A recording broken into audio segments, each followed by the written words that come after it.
जैसे हम कैलकुलेट करेंगे calculate taper angle without log table. बिना लॉक टेबल के सहायता से अगर टेपर एंगल हमें कैलकुलेट करना है तो उस समय दो फार्मूला दिया गया है, फार्मूला नंबर 1, फार्मूला नंबर 2। तो ये जो फार्मूला दिया है d minus D divided by L, small L दिया है मल्टीप्लाई बाय 57/2। तो जैसे ये फार्मूला दिया है, मान लीजिए कि हमारा एक टेपर जॉब है, तो टेपर जॉब में कैपिटल एल तो कैपिटल डी मतलब होता है जो टेपर का बड़ा डायमीटर होता है उसे कैपिटल डी से दर्शाया जाता है, और टेपर टर्निंग करने के बाद जो छोटा डायमीटर बनता है उसे स्मॉल डी से दर्शाया जाता है, और जो टेपर का लंबाई होता है उसे दर्शाया जाता है स्मॉल एल से।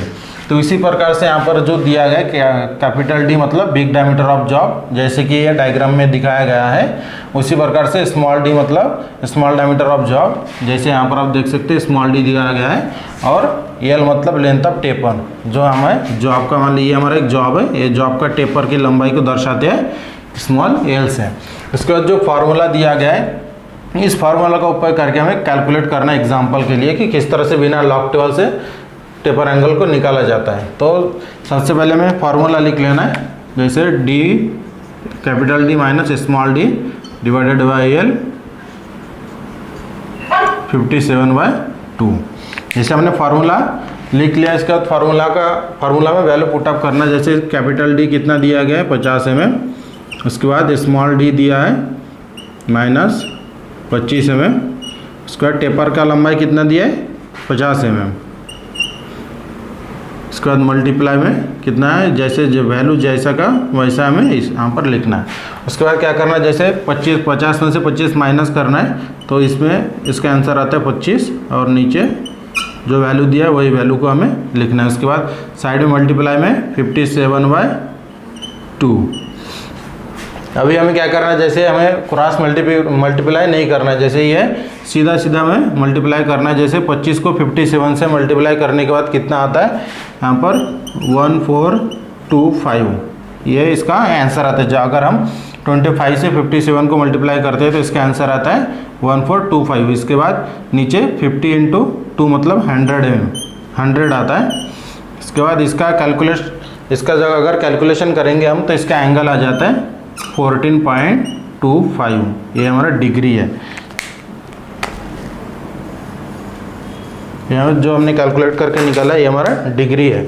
इसके बाद जैसे टेपर टर्निंग अगर हमें करना है कंपाउंड स्लाइड मेथड से, तो सबसे कन्फ्यूजन रहता है कि जो डिग्री हमने कैलकुलेट किया है तो उसका हाफ इंक्लूडेड एंगल सेट करना रहता है या फिर फुल इंक्लूडेड एंगल। लेकिन जब हम इस फार्मूला का उपयोग करके अगर हम टेपर टर्निंग कर रहे हैं तो ये जो एंगल निकला है इसी एंगल को डायरेक्टली सुवेल बेस पे सेट करना है। इसमें से आधा माप नहीं लेना है, जितना ही एंगल निकला है उसी एंगल को हमें डायरेक्टली सेट कर लेना है। उसके बाद टेपर टर्निंग करना है।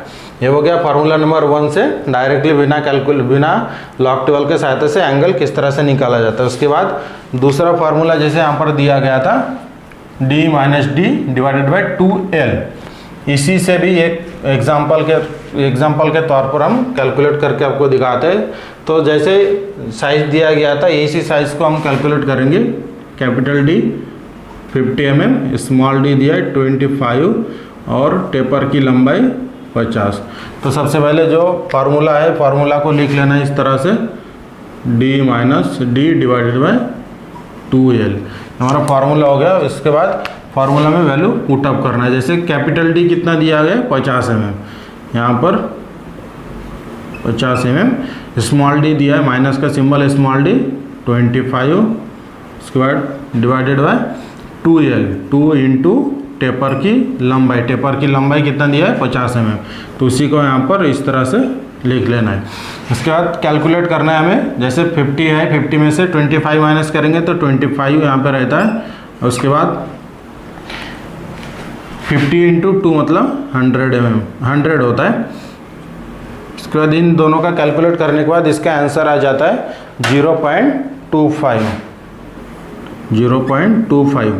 जैसे इस वाले फार्मूला से हम लॉक टेबल का भी यूज़ कर सकते हैं, ये वाला वैल्यू हम लॉक टेबल में भी चेक कर सकते हैं। लेकिन हमारा जो क्लास है विदाउट लॉक टेबल से अगर हमें टेपर का एंगल निकालना है तो जो आंसर हमें मिला है 0.25, तो इसके बाद का स्टेप है इसे हमें क्या करना है, जैसे बिना लॉक टेबल से अगर हमें कैलकुलेट करना है 0.25 × 57 से इसे मल्टीप्लाई करना है। ये वाला ट्रिक है, 57 से इसे मल्टीप्लाई करेंगे तो इसका आंसर आ जाता है 14.25 डिग्री।